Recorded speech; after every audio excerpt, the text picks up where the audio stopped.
my joy to welcome you today with this music. Open the eyes of my heart.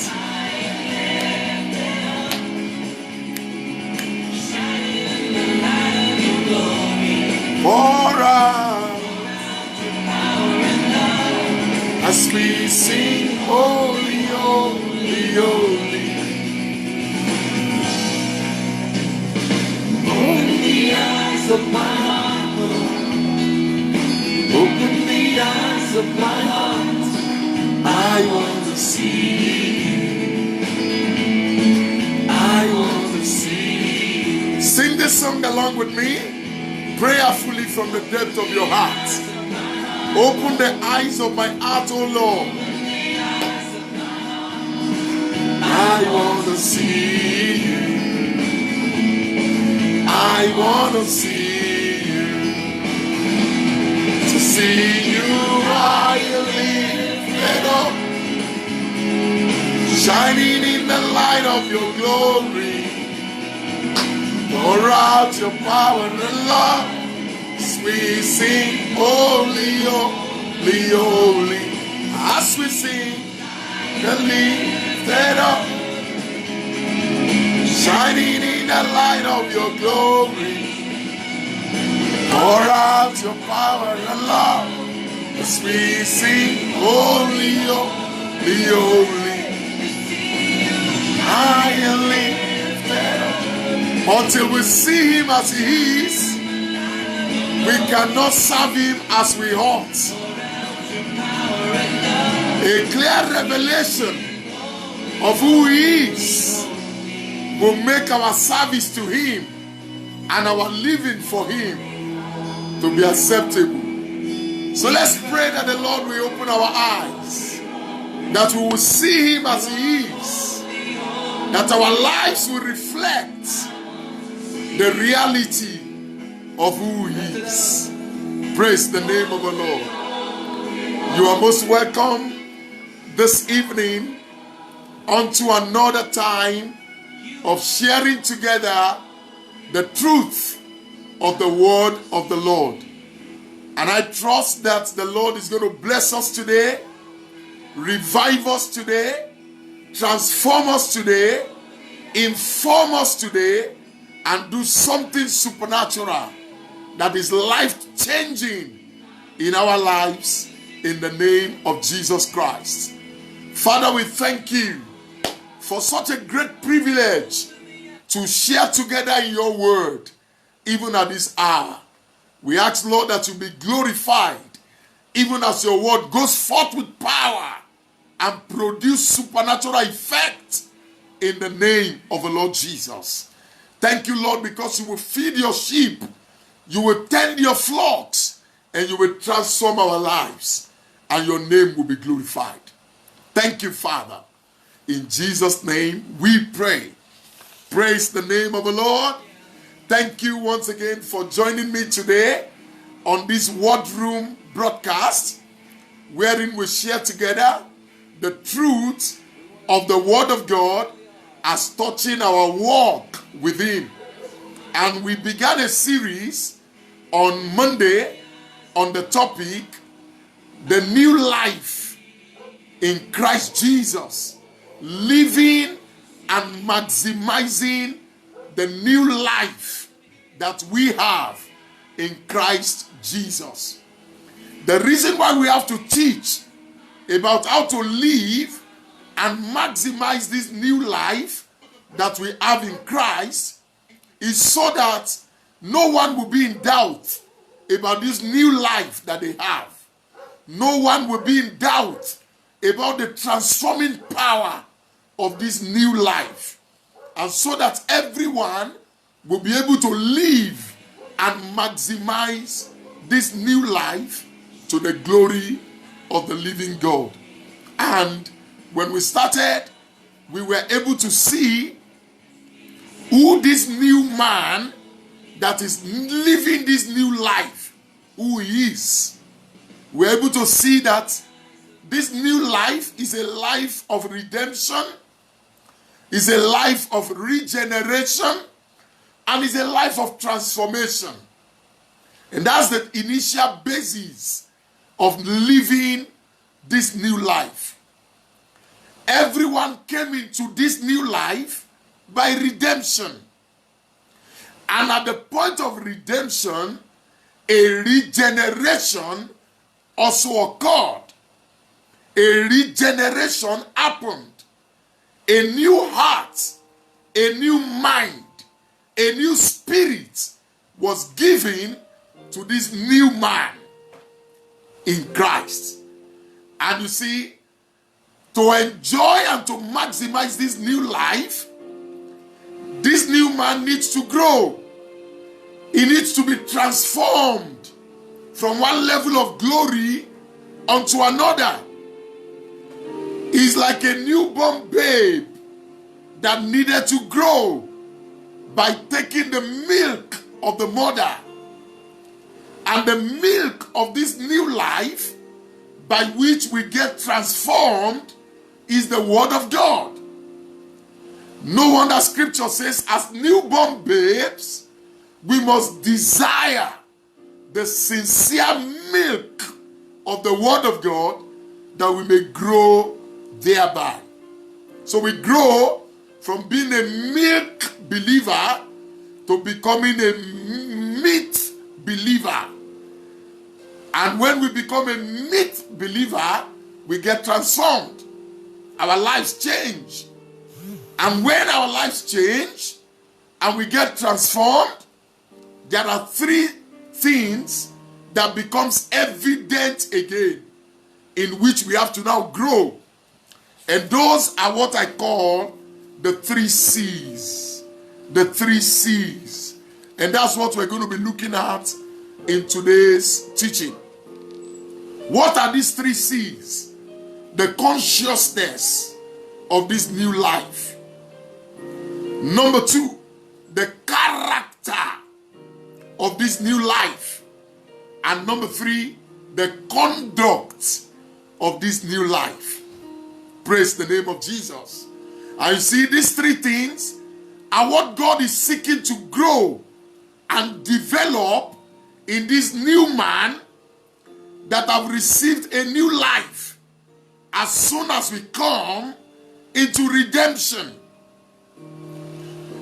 It would have been easy as soon as we got redeemed for God to take us out of this earth and to take us home to be with him and to enjoy our eternal inheritance. But you see, we are in the world, but we are not of the world.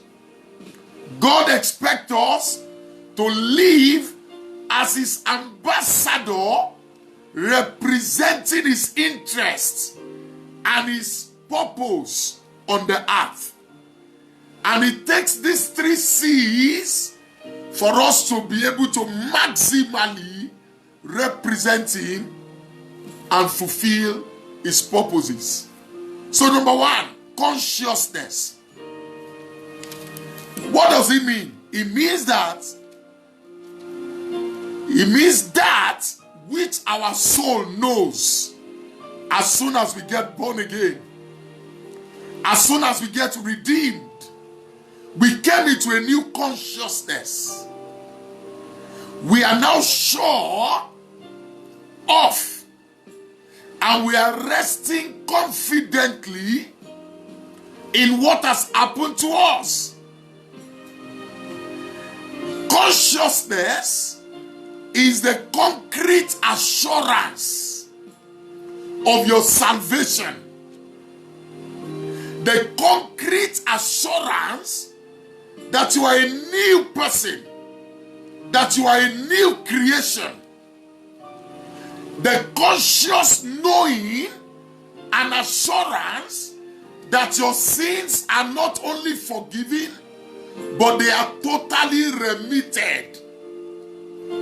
You see, there is a difference between your sins being forgiven and your sins being remitted. In your sin being remitted, there is no more remembrance of it. It is taken away totally.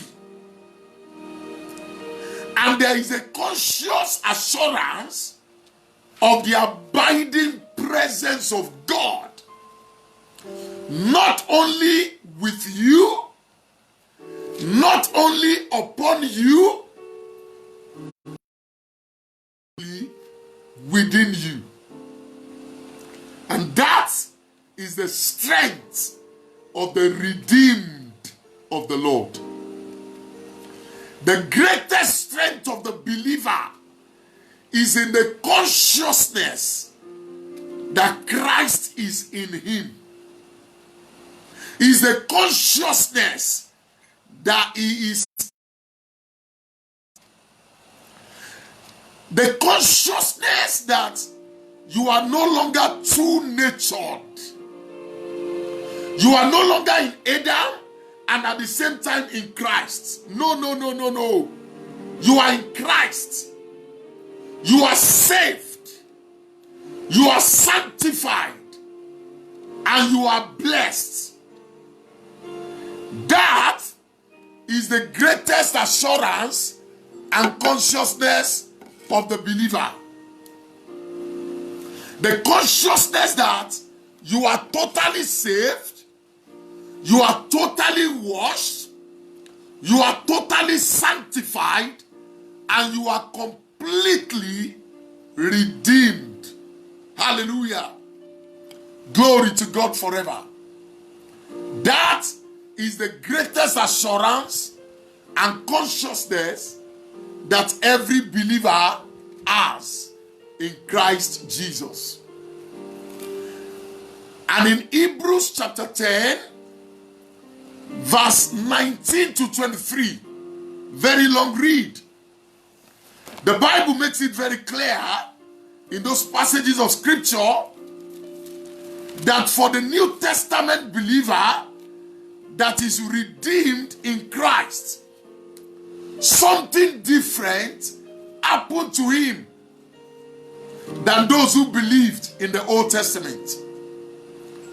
He said, for the law, having a shadow of good things to come, and not the very image of the things, can never, with these same sacrifices, which they offer continually, year by year, make those who approach it to become perfect.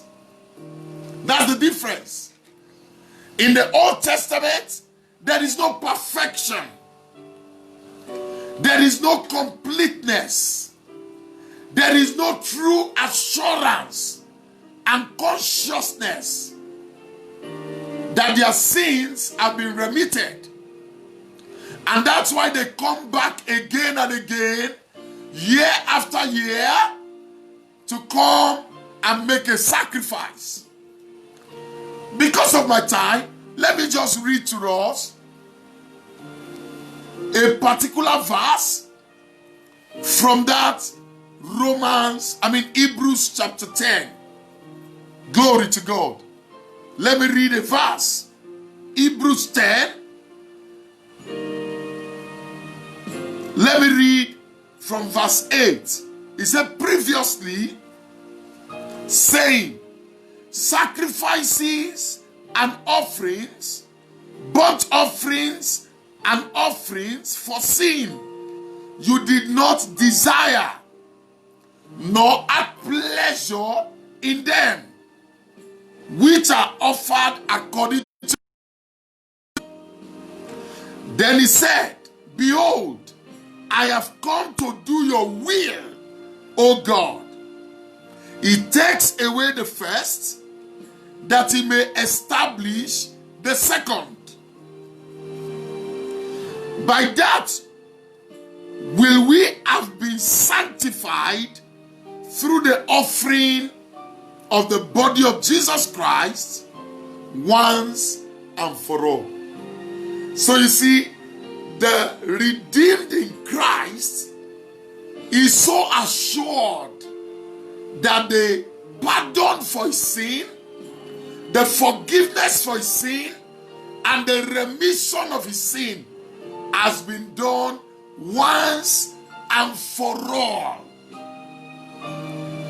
And that brings a new consciousness of righteousness, of holiness, of godliness into that believer. And you see, it is that consciousness of righteousness that is the power of the believer to face any challenge, to face any opposition, to conquer any obstacle in this journey of faith. To stand before Satan and have no fear that Satan has anything in you. To stand before God with confidence, with assurance, not in yourself, but in the finished work of Jesus Christ.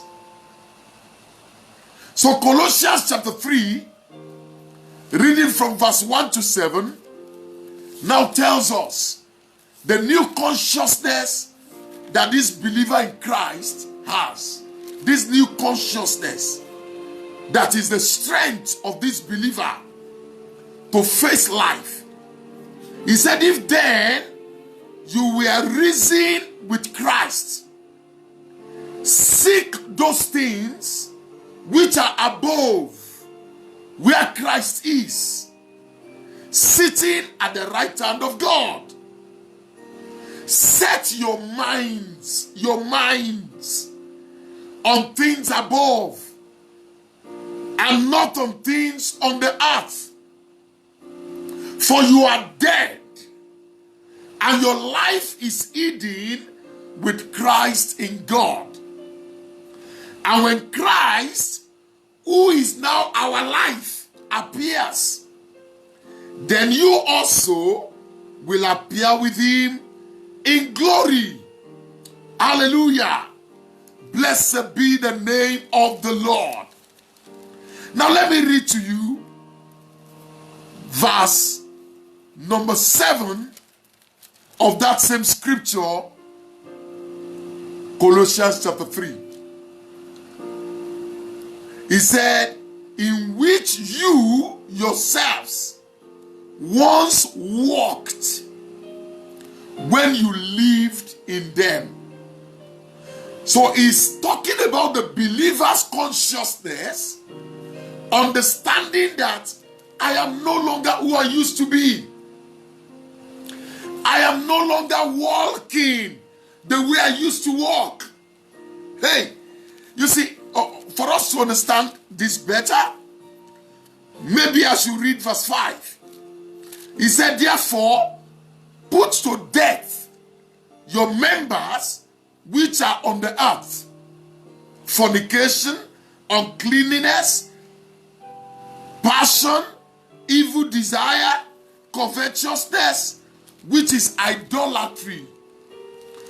Because of these things, the wrath of God is coming upon the sons of disobedience.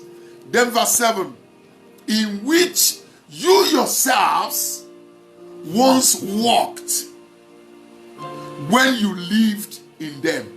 Can you see that? So the redeemed in Christ now has a new consciousness. The things I used to do before, I can't do them again.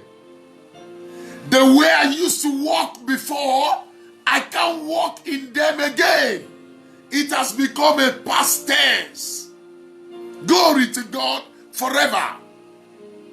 In which you yourselves once walked when you lived in them. But you see, this new man now is living a new life.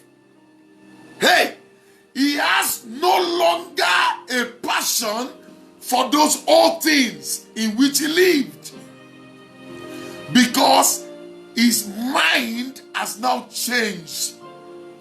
His mind has now been transformed. Glory to God forever. If you look at the same as Paul said in Romans chapter 6. Romans chapter 6, if you read from verse 15 to 23. Romans 6, 15 to 23. It says, what then? Shall we sin because we are not under the law, but under grace? He says, certainly not. God forbid. Why is it impossible now for this new man in Christ to continue to sin? Let me read to us verse 17. Beautiful scripture. He said, but God be thanked that though you were slaves of sin, you were, past tense, you were slaves of sin, yet you obeyed from the earth that form of doctrine to which you were delivered. Verse 18, having been set free from sin, you became slaves of righteousness. Glory to God forever. Hallelujah. So the new man in Christ has been set free from sin. And he knows it. He's conscious of it. He knows that he is now dead to his old life.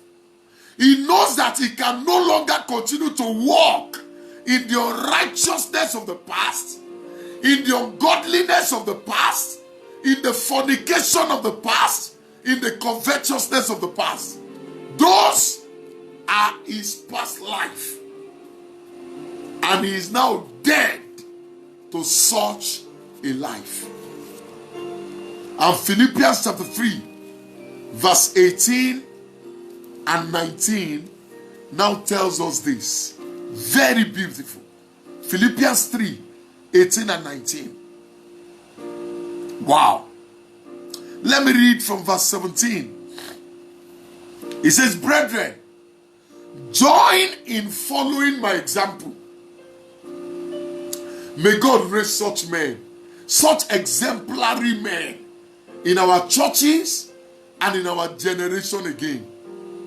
Men who will walk worthy of the Lord. Men who will walk righteous.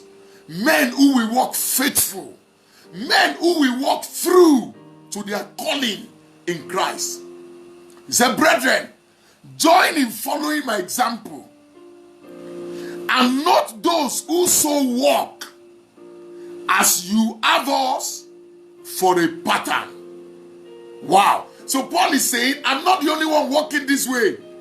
There are other patterned men. Men who are patterned after Christ. Men who have this new life and are living it as a pattern, as an example, and as a model for others. Then verse 18, watch this. He said, for many walk, of whom I have told you oftentimes, and now tell you, even weeping, that they are the enemies of the cross of Christ. You see, this is where the rubber hits the road. Many can truly claim that they are redeemed, that they are regenerated, that they are transformed. But the consciousness they have will show in how they walk. And how they walk will truly show if they are enemies of the cross or they are friends of the cross. And it tells us what will show or manifest to let us know those who are the enemies of the cross and those who are the friends of the cross. And it showed us three things. Number one, he said, whose end is destruction. That's their final destination. And you see, it's terrible for somebody to say he's redeemed and his end will be destruction. His end will be hellfire. His end will not be to reign with Christ in his kingdom. And I pray for you in the name of Jesus that your end will not be destruction, but will be salvation. That your end will not be hellfire, but will be the kingdom of God where you will reign forever. in the name of Jesus Christ. And he said, what will make their end their destruction? Number one, he said their belly is their God. Their God is their belly. Number two, their glory is in their shame. And number three, they set their minds on earthly things. So those who do not have the consciousness of this new life, these three things manifest in them. Number one, they are the God of their own life. Their belly, their innermost being dictates and directs the course of their life. God is not the one inside, leading them, guiding them, instructing them in what to do. But their own inner being, their inner desire, inner lust, inner ambition is what guides them. And if you claim to be a believer and your God is your belly, your innermost being is what is leading and guiding and directing your life, and not Christ in you, your end will be destruction. Number two, he said their glory is in their shame. What does that mean? The things they glory in are shameful things. My friend, if you are glorying in the things that are shameful, both before man and before God, your end will be destruction. It shows that the things that you are conscious about are not godly, are not righteous, but shameful. And number three, he said they set their minds on earthly things. That's the difference between those who have come into the consciousness of their redemption. Like Colossians 3:1 says, they set their minds on the things above. Because of their conscious inner nature that has been transformed by redemption and regeneration, they set their minds on the things above, not on the things on the earth. Praise the name of Jesus Christ. So each believer must grow in their consciousness.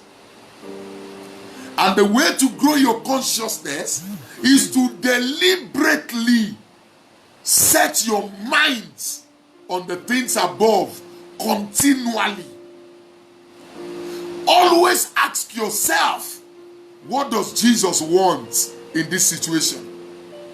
What will please Christ in this situation? Set your minds right by setting your mind on the Word of God. Let the Word of God fill your heart. For out of the abundance of the heart, life moves and revolves. So when your heart is filled with God's Word, which is God's will, your mind will be set continually on it. When you meditate consistently on the Word of God, your mind will always be set on the things above. When you pray continually in the Holy Ghost, your minds will always be set on the things above. But when you fail to do that, when you don't give the Word of God priority, you don't give prayer priority, you don't meditate on the Word of God, your minds will be set on the things of the earth, an enemy of the cross. And the end of every enemy of the cross is destruction. Number two, character. Character. You see, God is supremely good, loving, kind, holy, eternal, merciful. All the attributes of God are the character of God. And it is the nature of the character of God that places a demand upon the redeemed of the Lord to also grow in his character, which also is godly character. In Philippians chapter 2 and verse 12 and 13, Philippians 2, 12 and 13, the scripture says, "Therefore, my beloved, as you have always obeyed, not as in my presence only, but now much more in my absence, work out your own salvation with fear and trembling. For it is God who works in you both to will and to do of his good pleasure. Do all things without complaining and disputing, that you may become blameless, harmless, children of God, without spot, in the midst of a crooked and perverse generation, among whom you shine as light in this world." So Paul in this passage tells us clearly what the character of the redeemed of the Lord should be. It is that character that is faultless, blameless, pure, holy. He said it in that verse 15. He said that you may be blameless and harmless, children of God, without spot. Even though you are in the midst of a crooked and perverse generation, you are different. You are spotless. You are untainted. Your character is shining and revealing God. Hey, you see, God is working in us. And there is a need to manifest on the outside what God has done and he is doing on our inside. That's what is character. Character is the outward manifestation of our inward realities. Make a tree good and its fruit will be good. Make a tree bad and its fruit will be bad. But you see, the tree doesn't just grow suddenly. The fruit, the seed, taking roots, producing tree that produces fruit. So the seed is Christ, the word of God by which you are saved on the inside of you, growing into a tree, manifesting in fruit. The fruit now is your character.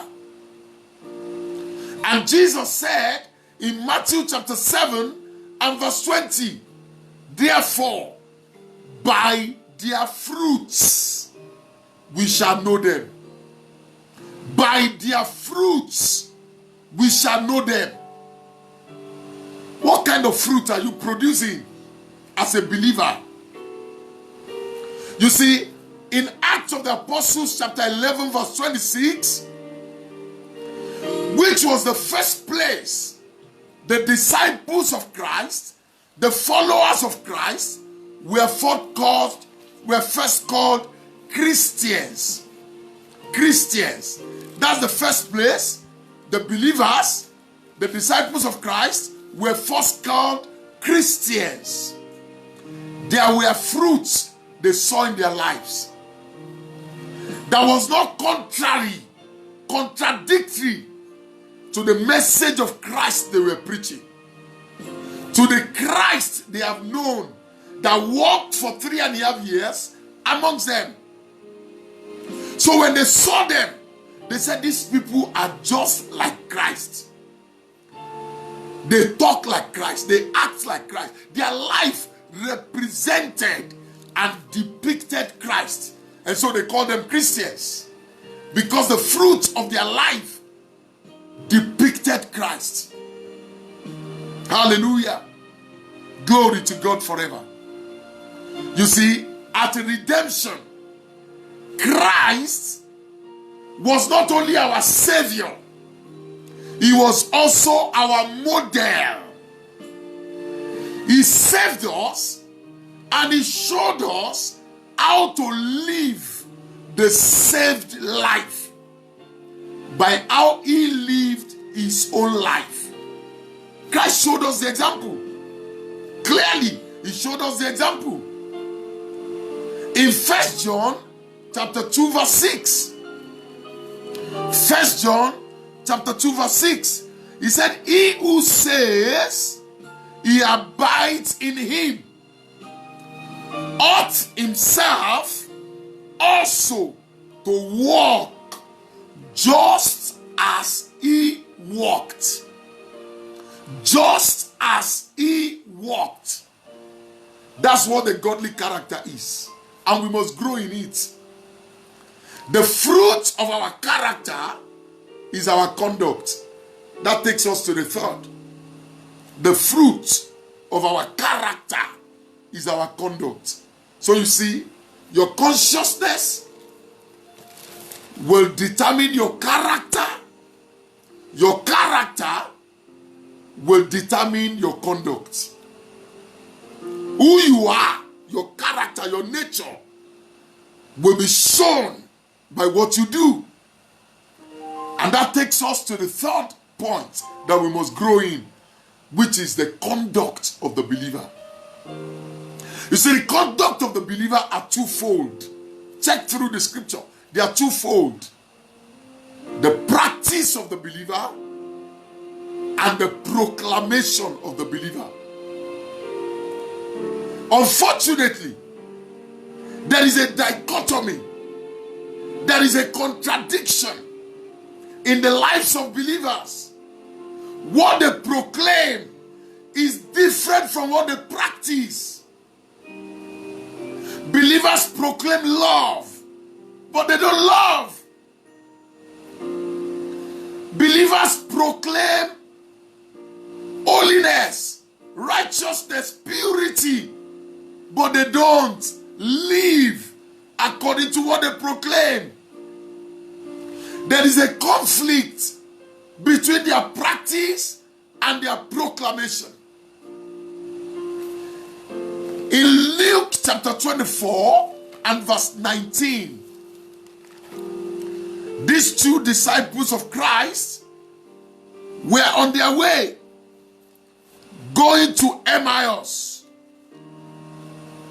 And in verse 19, because of my time, this statement was made. And he said to them, what things? This is Jesus asking them, what things?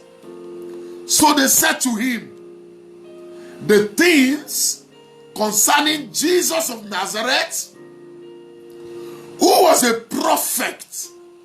Hey, these disciples were preaching Jesus to Jesus. Wow.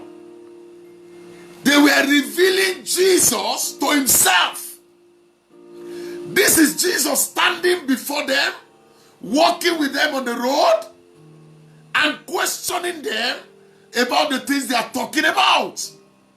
And this is their testimony. The things concerning Jesus of Nazareth, who was a prophet. And look at the conduct of this prophet. Mighty in deed and in word, before God and the people. So our conduct, whatever it is first before God and before the people. And our conduct as those God have saved and redeemed through the blood of his only begotten Son must never betray the cross where his Son died.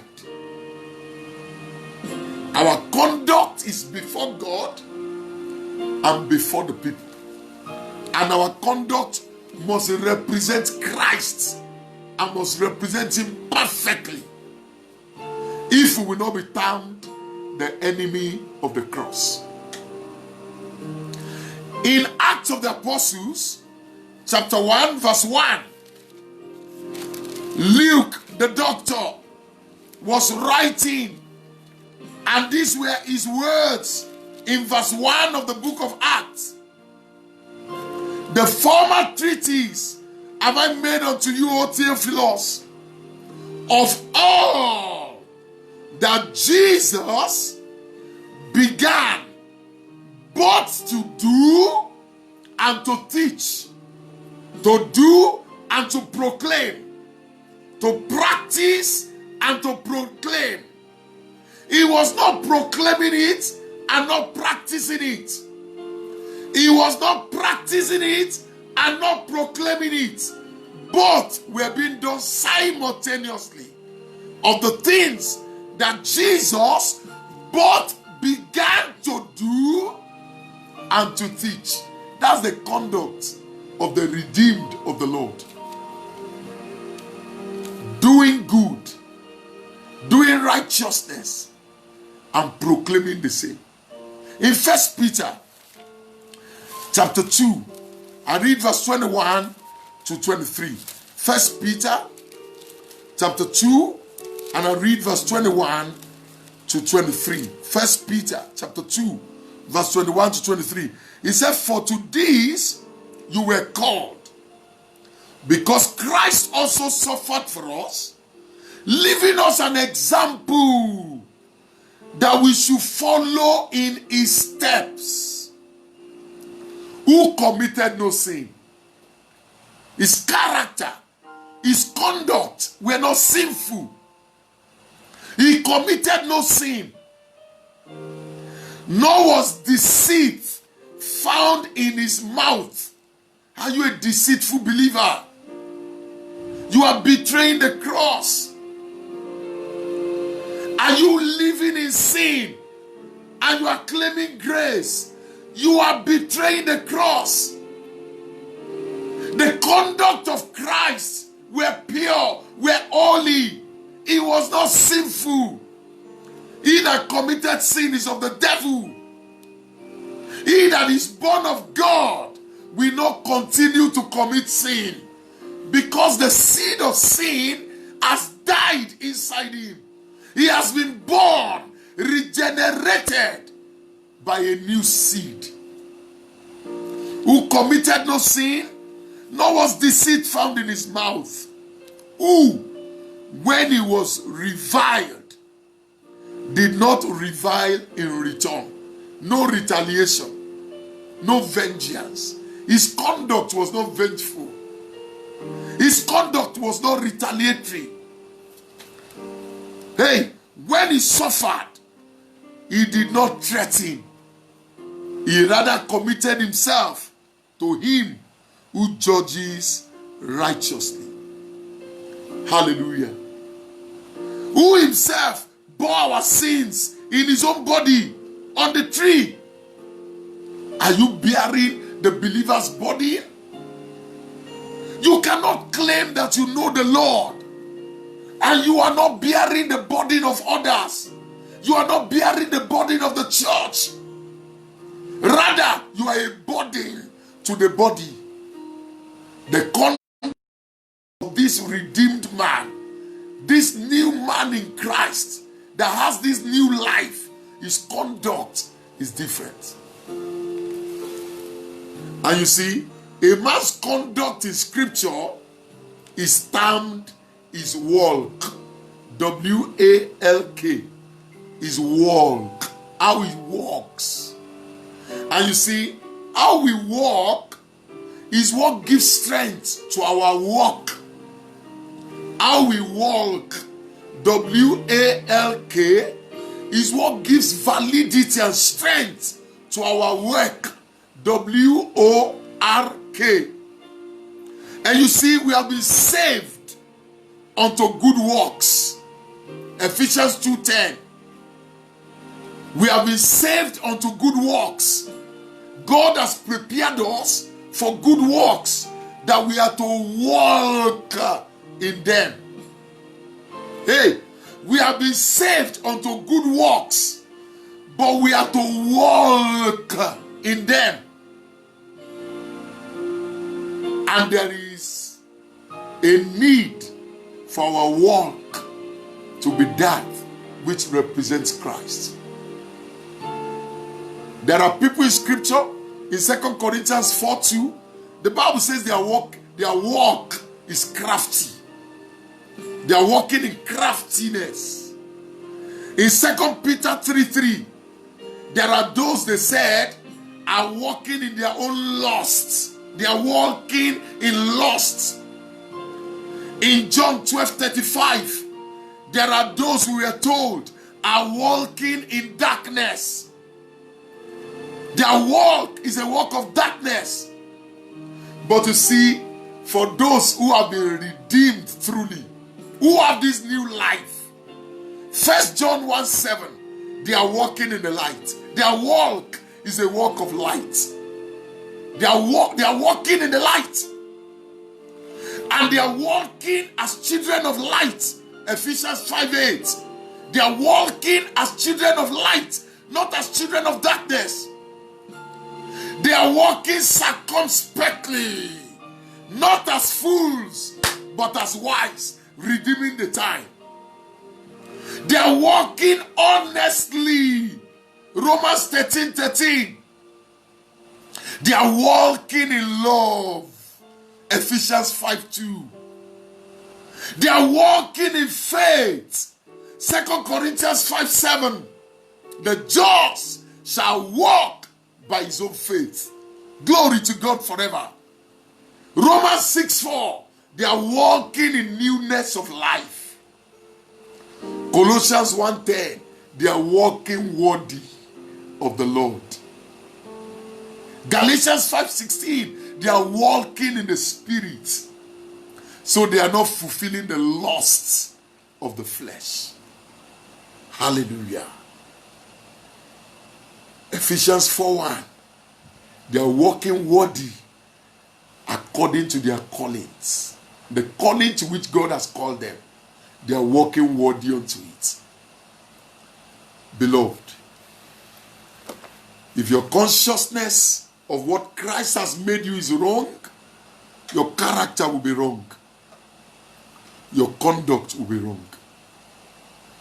But when your consciousness about who Christ has made you becomes right, becomes righteous, becomes accurate, you are growing in that consciousness, your character will be changing. Your character will be transformed. And before you know it, your conduct will be that which glorifies the Lord. As I close, I read 1 Corinthians chapter 6.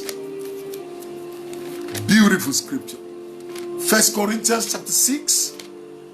And I'll read verse number 11. Okay, let me read from verse 9. Do you not know that the unrighteous will not inherit the kingdom of God? Do not be deceived. Neither fornicators, nor idolaters, nor adulterers, nor homosexuals, nor sodomites, nor thieves, nor covetous, nor drunkards, nor revilers, nor extortioners will inherit the kingdom of God. Those who practice this conduct will not inherit the kingdom of God. Verse 11. Listen. And such were some of you. were the past tense. Such were some of you. But now you were washed. You were sanctified.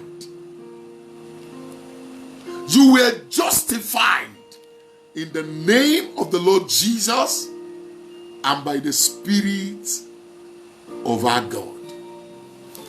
So you have been washed, who have been sanctified, who have been justified. Live in that consciousness. Act in that consciousness. Walk in that consciousness. And Christ will be glorified in your life. This is the word of the Lord to us this evening. On Friday, when I come your way again, we'll be looking at the third dimension of this study, which is living by the word and helped by the Spirit. Living by the word and helped by the Spirit. Living by the word and helped by the Spirit.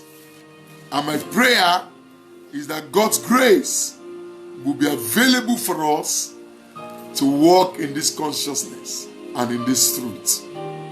Your consciousness must be pure and aligned with what God has done in your life through Jesus. Your character must be loving and kind, and that which reveals the attributes and the character of God. And your conduct must be good. Good. Good. Let your light so shine before men that they may see your good works and glorify your Father that is in heaven. For you have been washed, you have been cleansed and sanctified, and you have been justified. Walk in that consciousness. The Lord bless you. You have an offering, a seed, a tithe, a donation that you like to make to this ministry to strengthen the work God is doing with us and through us. The account details of the ministry are on the screen at the top of this broadcast.